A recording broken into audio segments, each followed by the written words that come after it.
Welcome to Mortgage on My Mind, where we take the mystery out of mortgages and make dreams of home ownership a reality.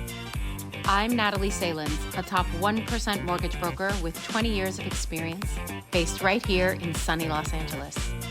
If you've ever wondered about pre-approvals, appraisals, or what loan product is right for you, don't worry, I've got Mortgage on My Mind, so you don't have to. Each week, I'll bring you expert advice, real-life stories, and insider tips to help you navigate California's competitive real estate market with confidence. Whether you're buying your first home, refinancing, or just curious about how it all works, this podcast is for you. So let's talk mortgages, demystify the process, and make your real estate goals a reality. Ready to get started? Let's dive in. Hi, everybody. Welcome to Mortgage on My Mind. I am here today with the lovely Cathy Seuylemezian. Is that right? That's correct. That's close. Close. Why don't you pronounce it for me? Seuylemezian. Seuylemezian. Okay, beautiful. Thank you. Of course. Cathy is a distinguished real estate professional with nearly 4 decades of experience serving high-end markets in La Cañada, Pasadena, Glendale, and the areas around there. As a top producer at Coldwell Banker, Cathy specializes in luxury homes and trusts and estate properties and high net worth clientele. She has earned numerous accolades, including recognition in Coldwell Banker Society of Excellence, and her commitment to client satisfaction and results-driven strategies is what she is known for. So welcome, Cathy. Thanks for being on today. Thank you. Thank you for having me. Absolutely. Absolutely. So tell me, when did you get started as an agent? What drove you to do real estate? Yeah, so I always loved real estate. I started really young. I got my real estate license when I was 18, and back then there was no technology, and if you weren't about 70 or 80 years old with experience, it was a little tough to sell real estate. So I took a back seat and came back full time in 2004 after having kids and buying and selling a few of our own properties and realizing our realtor in La Cañada was trying to tell me about homes that were coming up for sale, and I knew the market a little bit better than she did. So she convinced me to come back to real estate, which I did, wow. and I'm thankful for it. That's amazing. So fun. Thank you. And you joined Coldwell Banker. Any specific reason?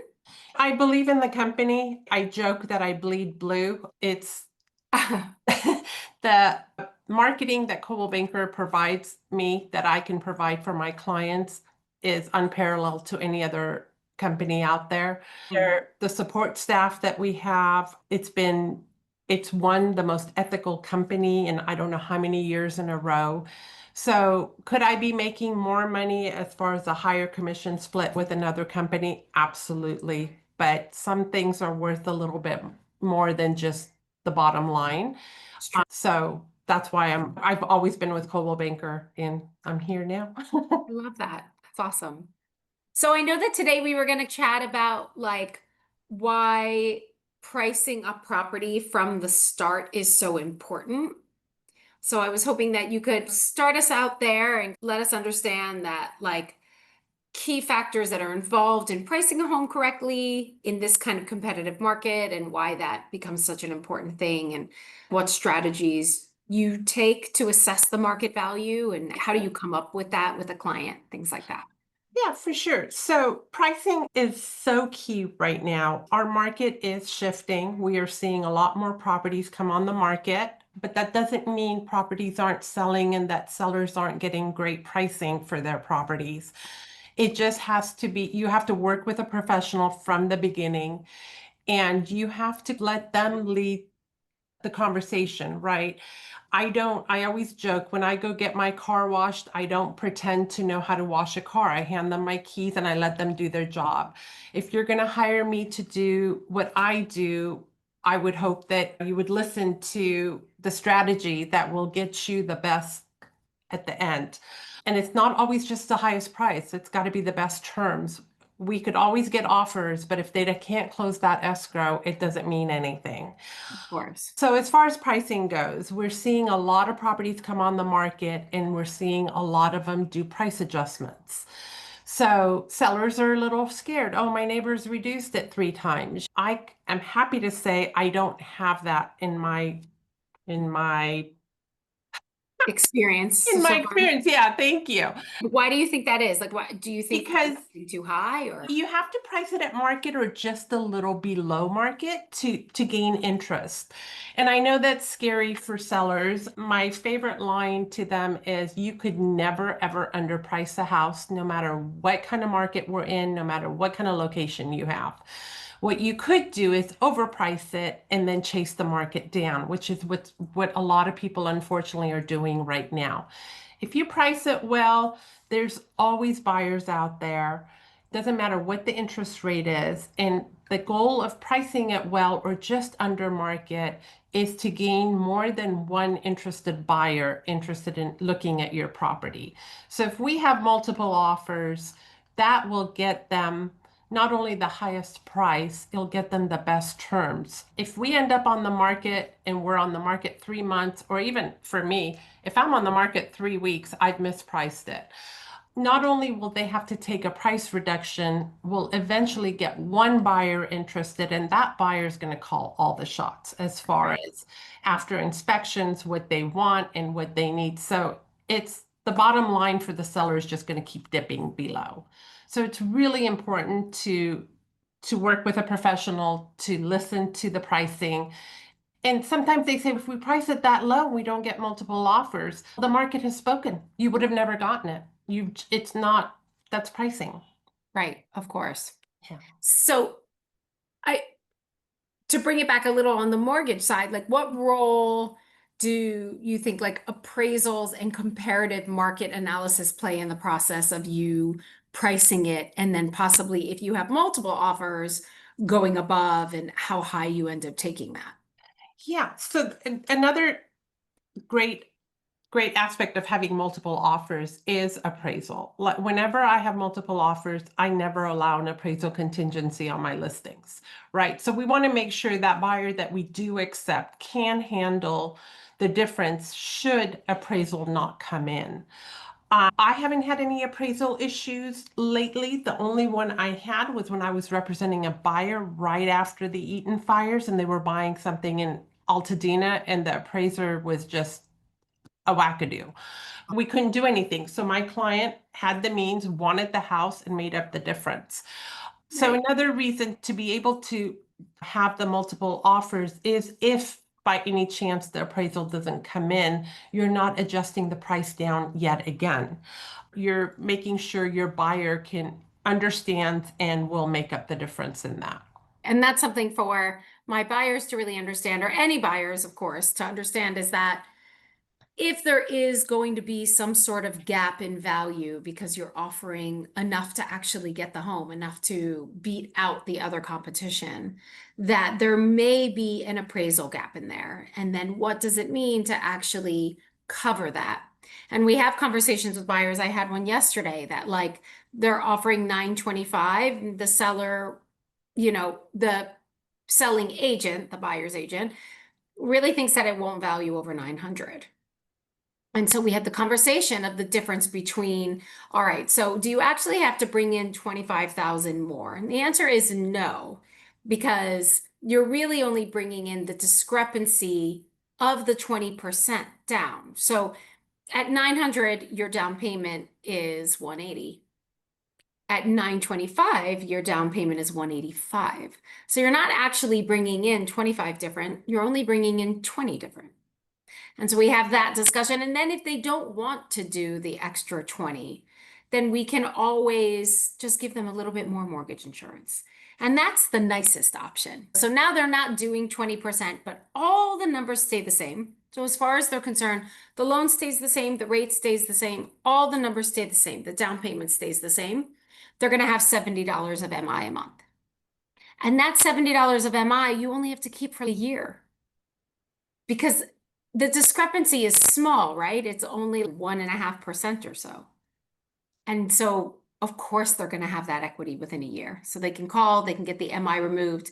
And now they spent $800 in MI over 1 year, and they didn't have to bring any money down. Nothing had to change. So it's a real conversation. I'm trying to make the offer aggressive so that the seller understands that, like, they're in. If there is an appraisal gap or discrepancy, that they still are in, and we've had the discussion of what that looks like for them. And so that they can feel comfortable lifting that appraisal contingency.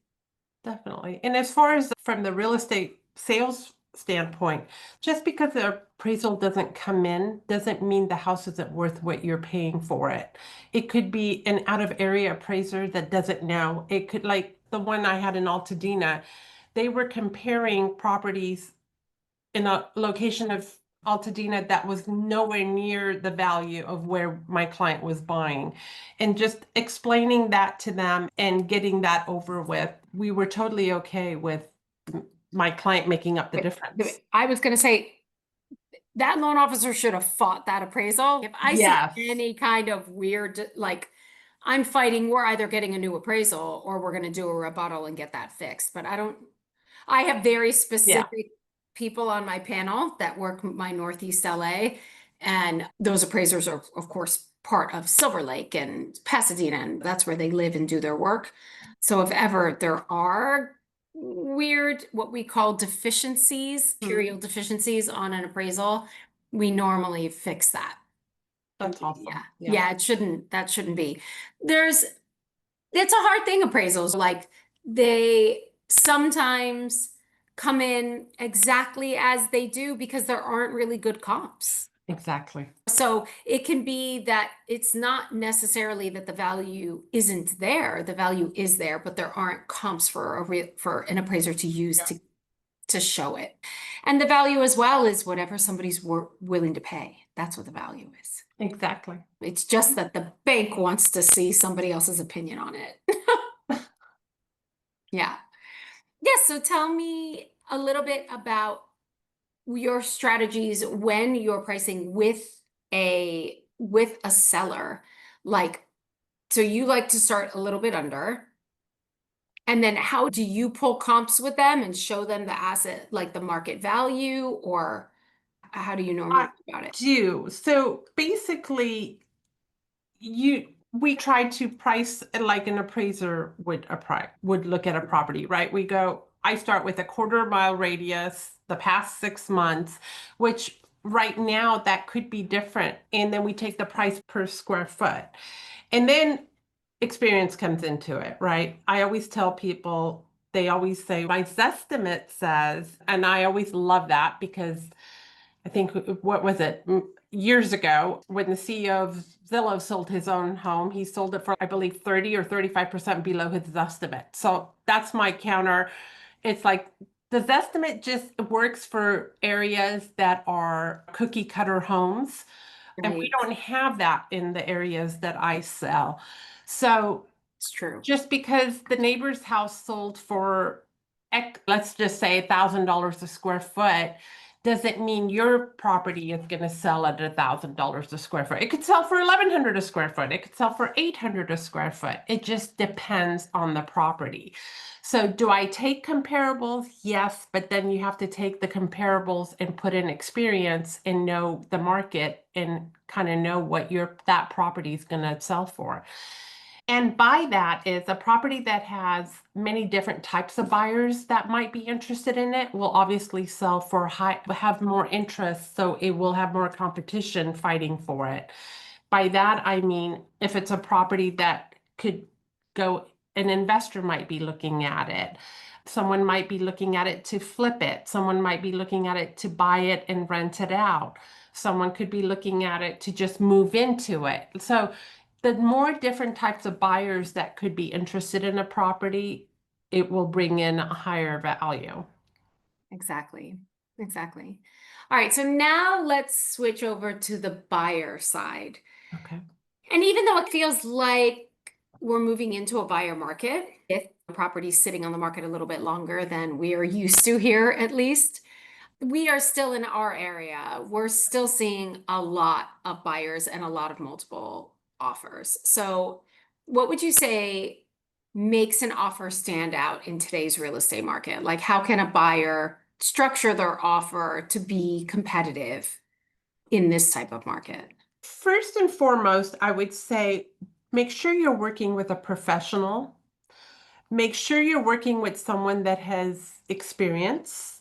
And if you're working with a newer agent, make sure they have someone that's a team lead that can be involved to helping them, because it's very relational. At least in the areas I work, if the offer is coming from an agent that is not well known, that is not experienced in the area, and there's an option of working with another agent that is, we're going to steer towards that buyer, all things being equal, or if we can get that other buyer up. I don't know if I'm explaining that correctly. Kind of. It is very relationship based. And what could your offer be strong? How could your offer be strong? And a lot of times I talk to the mortgage broker or the lender and find out how strong is this buyer? Could we remove appraisal contingency? Could we remove our loan contingency? And a lot of times, although we're competing against cash buyers, we can still be looked at as a cash buyer if we're okay removing the loan contingency. I know lenders don't like that. Kind of. I don't But- mind it. Like, Yeah. we do full loan approval before Right. even. So we have underwriter approval. So we're not afraid of whether or not it's going to go through.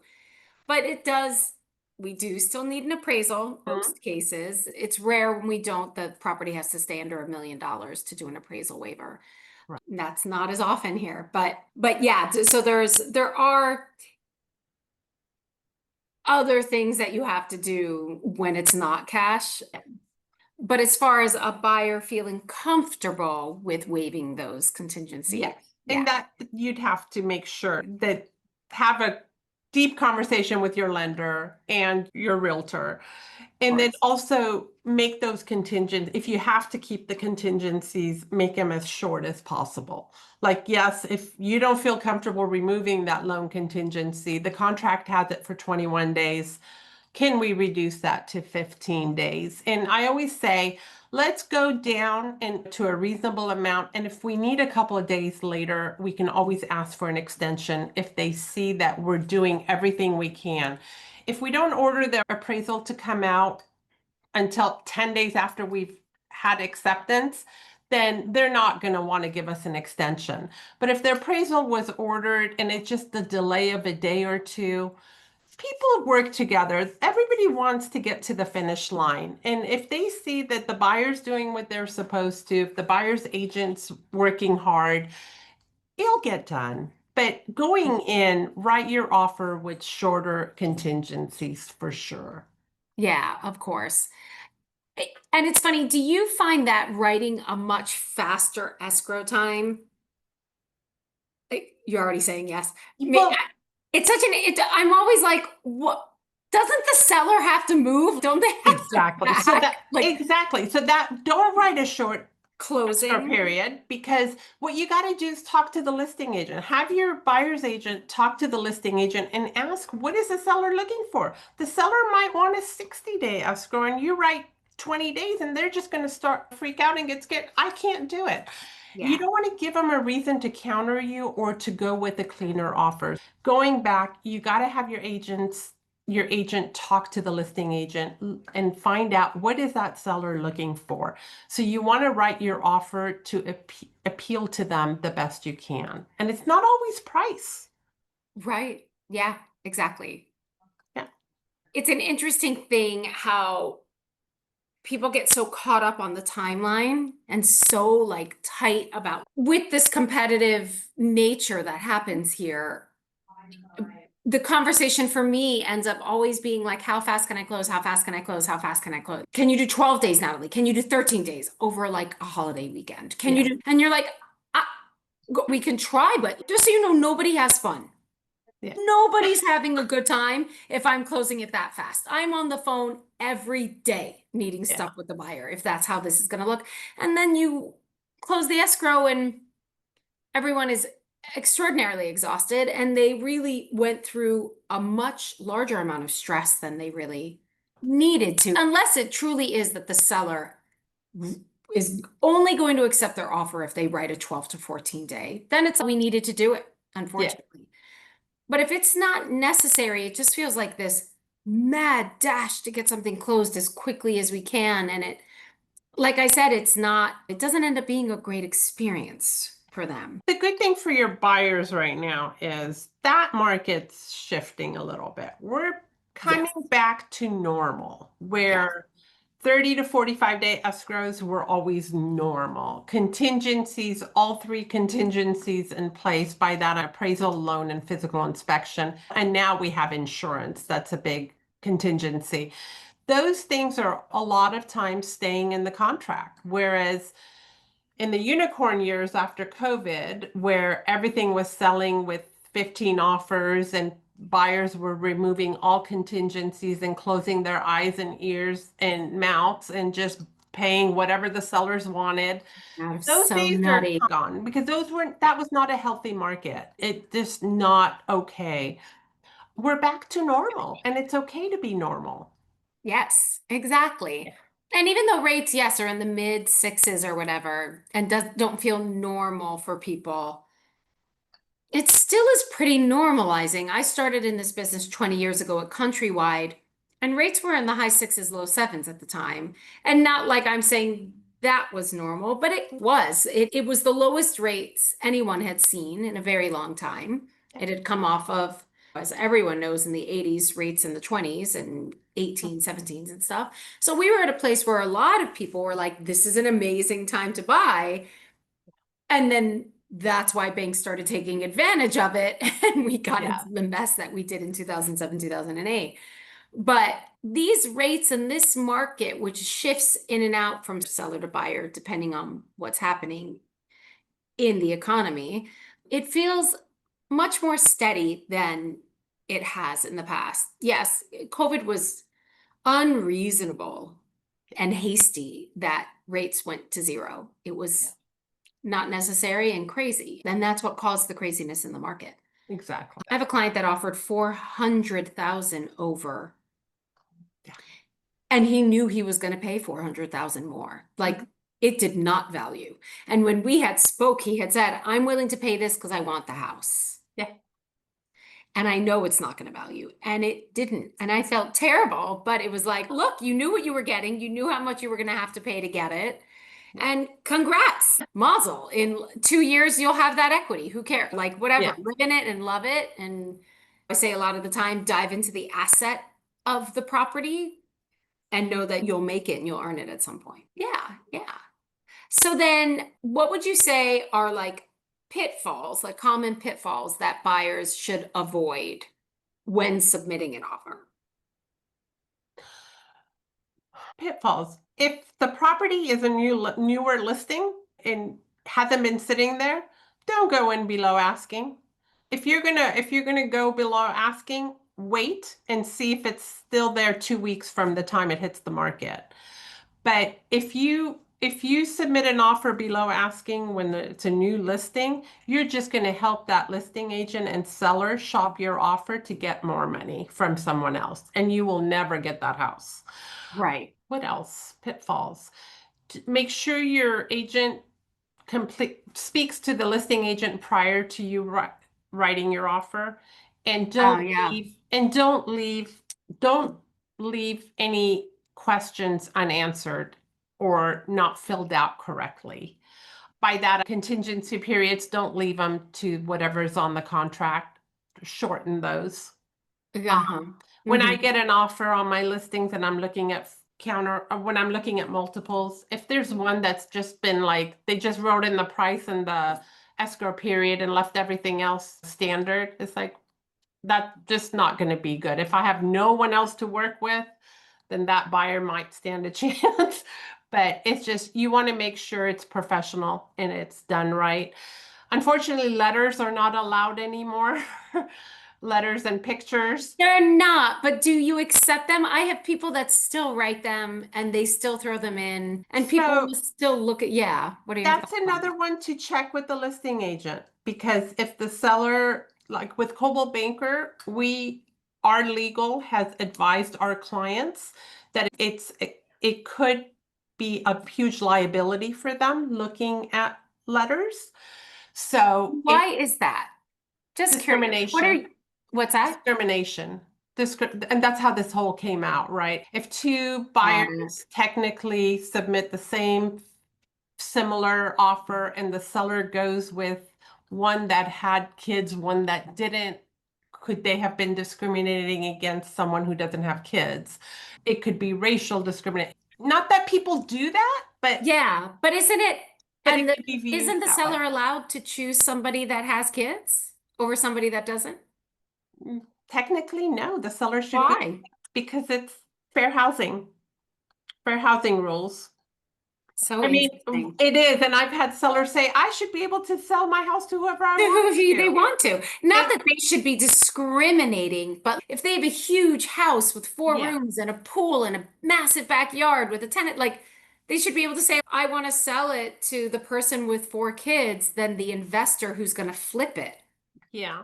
But And, if like, that tear out- investor's offering the same amount or better terms or what, it's just, I'm not an attorney, but Right, no, I know, but It's just- that no letter thing, it's always that doesn't why. I know. I know the idea that like this person is trying to pull at your heartstrings, Yeah. and that's annoying. But the whole idea that I don't want to sell, like I know my house, I love, and we all get very close to our house. We all like are very invested. I would definitely not want to sell my home to an investor yeah. that's going to flip it and change it and make it ugly and sell it quickly after. That would Yeah. kill me. But I'll tell you what I'll tell any seller, but Mrs. Seller, Tell me. that Yes. if you get the price you want with the terms you want, you're selling the house. You're moving forward. You It's not have my to house let it go. You're right. And maybe, It's yeah, emotional. That's why residential real emotional. estate is emotional. I know. Yeah. Any other pitfalls that you think that like a buyer might step into?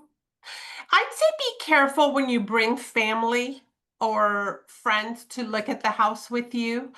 Keep opinions to yourself, especially now with ring cameras and stuff. I've had like buyers come into my listings and dad just asks so many questions and it's, oh my God, this dad's going to be a pain during inspection periods. And do we really want that? Right. And he might not be, but if there's choices, you want to make sure that you're not raising any red flags with the listing agent and with the sellers. Got it. Yeah. Yeah. And especially if you take a couple into a house, like I'm showing a property and the husband loves it, the wife doesn't. And if the wife starts showing that, and if the listing agent sees it or the seller sees it via a ring camera or something, and although the wife might end up loving it and wanting that house, it could show that that wife wasn't really into it. And is she going to back out during escrow or just that kind of stuff? Be careful of. Yeah. When we were looking for our house, I told my husband, opinions to yourself. We'll talk in the car when let's just look and then we'll talk about it later. That's funny. That's Yeah. funny. Yeah. And do you ever feel like there's a cap on how much you'll write over the list price for a buyer? Is there a place where you would not advise any further kind of So thing? no, because it can't be a general right. One property, the listing agent could have listed it $500,000 below asking what it should sell for because they want to play that game. Or it could be a property that, so my question to the buyer is, how long are you planning on being here? Going back to your comment about in 2 years, you'll gain equity. And are you willing to pay over what it's worth? And if they tell me yes, then we'll talk. Okay, like you are paying, let's say if they want to go 300 over and I feel they're paying 100 over what it's worth, I will tell them that. And ultimately it's their decision. But I Right. will say, don't call me next year if God forbid you get a job transfer and then expect to recoup your money. No. Yes. So Yeah. it's not up to me to decide. They're the client, they're the ones making the purchase, but Of course. it's my job to guide them and to give them the information they need to make the decision that they want to make. Exactly. And enlightening them on what you said on the, if you have to sell in a year, this is something you have to consider because that might not be recouped. Because life does happen, right? And you never know. And did we ever think we'd have a pandemic? No. But, No. yeah, but things come up and things happen. And sometimes they're like, you know what? We get it. We know, but we want it. And that's my job to get it for them. Exactly. Exactly. So. This was a lovely conversation. Thank you so much you. for joining me today. Is there anything else you wanted to share with the audience before? No, I appreciate the opportunity. Thank you. Yeah. Oh my gosh, my pleasure. This was so lovely. All of your information is below. If anyone is listening and is in the area that Kathy is in, please reach out to her, of course. And this has been great, as I said, and thank you so much. Thank you. Thanks for listening to Mortgage on My Mind. If you're ready to start your mortgage journey or have any questions, I'd love to help. With 20 years of experience, I make the process as simple and stress-free as possible. Check the show notes for my contact info, and don't forget to subscribe, leave a review, and share this podcast. Until next time, I'm Natalie Salins, here to help make your real estate dreams a reality.